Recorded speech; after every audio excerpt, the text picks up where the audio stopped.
really is that simple to do quick risk reward analysis on options, right? It's a lot of traders get so caught up in the complexity of options. They don't know how to manage risk. They're looking at implied volatility and open interest and the volume and intrinsic value.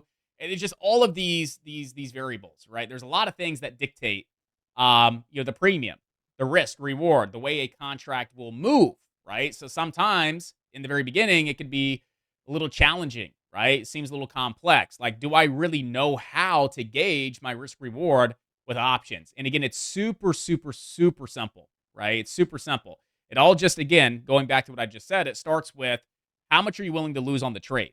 I mean, that's kind of it. You're analyzing the chart. Number one, it's like, okay, we have the third point of the trend line coming on up, right? And I know that's a good strategy, point three of the trend line, but we have confluence at that trend line level because it's also prior resistance, prior support. So if the SPY would have came down into that trend line, into that support level, hey, we should hold. We should bounce. That's where I want to get in. Okay, so at least now you know where your entry is. Look at the chart. Where should you put your stops? Well, I would say underneath this prior swing low. So put a stop loss here under that prior swing low. And where's a realistic target? Right up here at high a day. So the first step is analyzing the setup, point three of the trend line, pulling back into support, trading with the trend, which is up, right? So analyzing everything, assessing your levels, and then say, okay, where would I get in? I'd get in right here in this yellow circle. The SPY's price would be at 446.70. Where should I put a stop loss? Well, I should put it underneath this swing low, right? That's 20 cents of risk. Where's a realistic target? Up here at high a day, right? That's 60 cents of reward. That gives me a 3-to-1 risk reward ratio. So the next step after that is to say, how much am I okay with losing on the trade? You know, the max is 3% of your account. So if you have a $10,000 account, your risk cannot exceed $300 on the trade, right? That's the max. So ask yourself, are you cool with losing $300 on the trade? Not really, right? Market's kind of slow. The conditions are subpar. I don't really like the market overall, but I like the setup. It's decent. We have confluence. We have multiple separate reasons, right? It's a 3-to-1 setup. I'm trading with the trends. I'm feeling pretty confident, right? I like the trade, but I'm not in love with the trade. It's not like, dang, that's a good looking setup. It's a decent looking setup. So would I go 3% risk on the trade? No, I wouldn't go 3% risk. Maybe I would risk 1%. So that's $100. Okay, cool. So like, I'm okay with losing $100. $300 seems like a lot.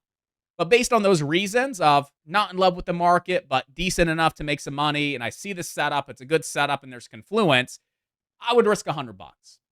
Right? So boom, you know exactly how much you're willing to lose on this trade. $100. So now this is where traders really find the challenge. They're like, well, how many contracts do I buy? What strike do I get?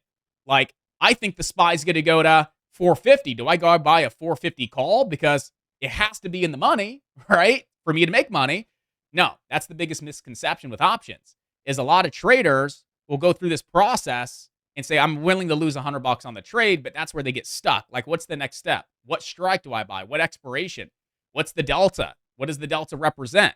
Like, okay, I think the SPY can get to 448, so do I have to go buy a 448 call? Because it has to get to 448 for me to make money on the call, right? No. Look at the delta. That's it. Look at the delta.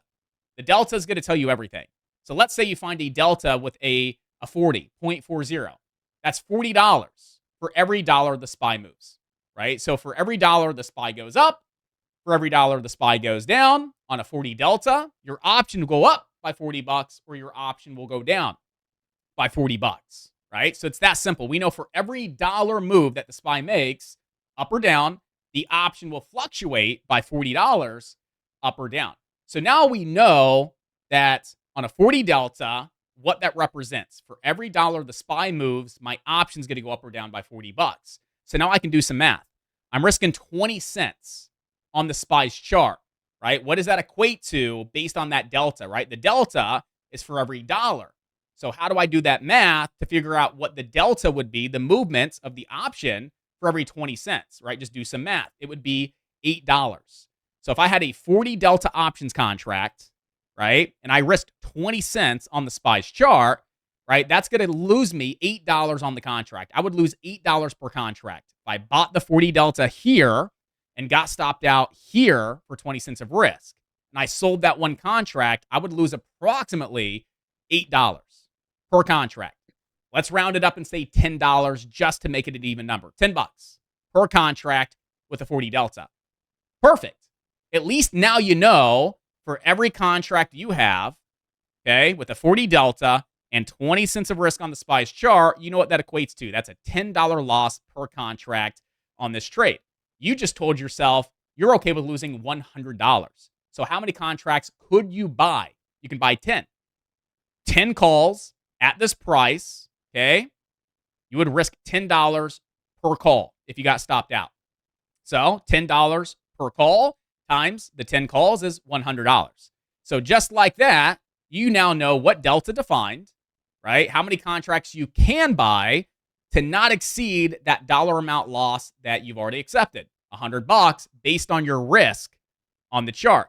And so you also know that if it comes down and you get an entry and you don't get stopped out and you hit your targets, you know you're making 3 times, right, your risk. You know you're making $300 on the trade. So just like that, we've identified a setup, right? We asked ourselves how much we're willing to lose on the trade, right? We can't exceed 3%, but in this scenario, let's say it's only 1%, right? So $100. How do we calculate risk reward with options? Well, we just did it based on the delta, based on what our risk is on the chart.